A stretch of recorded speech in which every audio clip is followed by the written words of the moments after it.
Sa puntong ito, makakausap natin sa telepono si Davao Oriental Governor Corazon Malanyaon, kaugnay pa rin ng pagbaha sa lalawigan. Magandang gabi, maayong gabi, Governor Malanyaon. Maayong gabi, Isan. Governor, ano ang pinakahuling balita sa inyong lugar? Sa ngayon, patuloy pa rin ang pag-ulan. So, medyo nahihirapan talaga kaming magkaroon ng access doon sa mga towns, especially sa First District, no?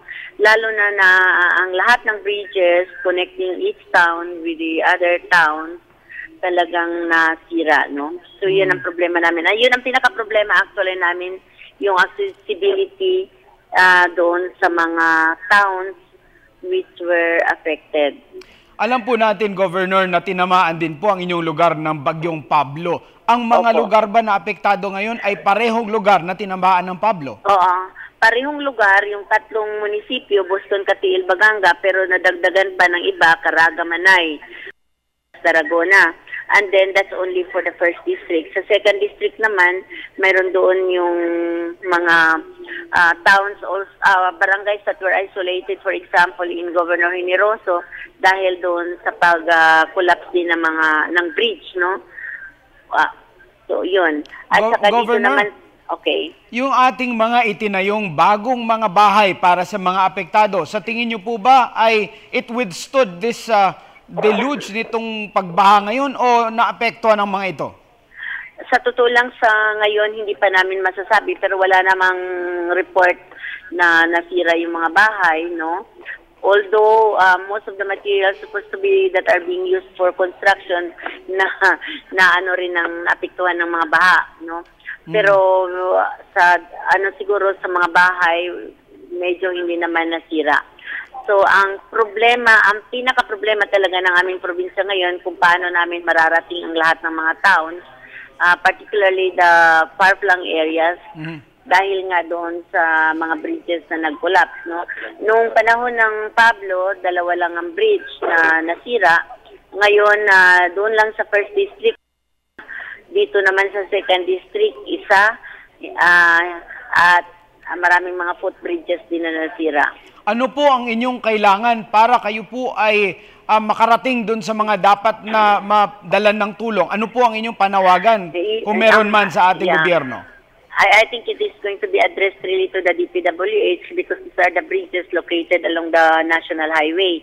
So, ang importante dito talaga na magkakaroon kami ng alternative na rota. Like, for example, sa balita ko, hindi masyado ganun kasira talaga, hindi ganun kalala yung pagkasira ng mga bridges at saka mga landslides dito sa Surigao del Sur as well as Agusan del Sur, no? So, pero dito talaga along yung National Highway, yung namin, yung usual na dinadaanan namin, medyo it would take time before the bridges could be repaired or kasi yung dalawang bridges noon na nasira ng Pablo, I heard that they are due for construction of new bridges, no?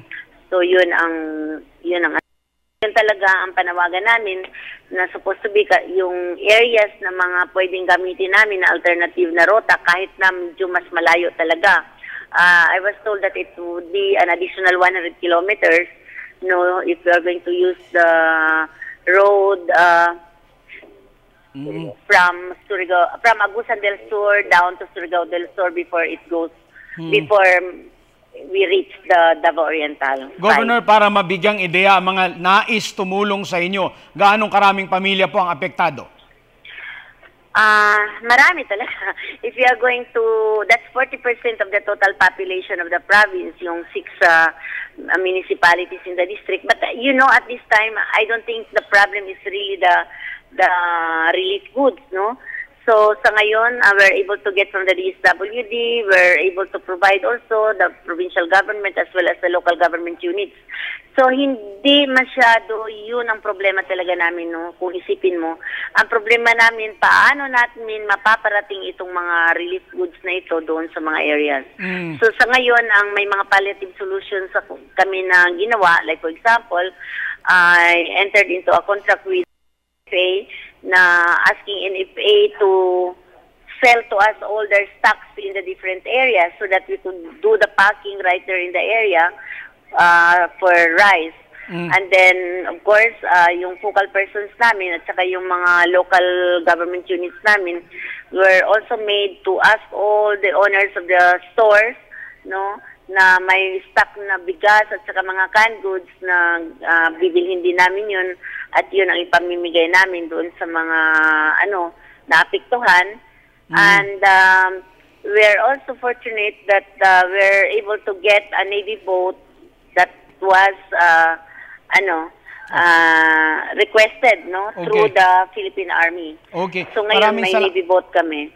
Maraming salamat po, Governor. At bukas po ang Telebisyon ng Bayan para sa inyo kung paano po kami makatulong sa inyo. Pagbigay, alam nyo lang po. Okay, thank you so much.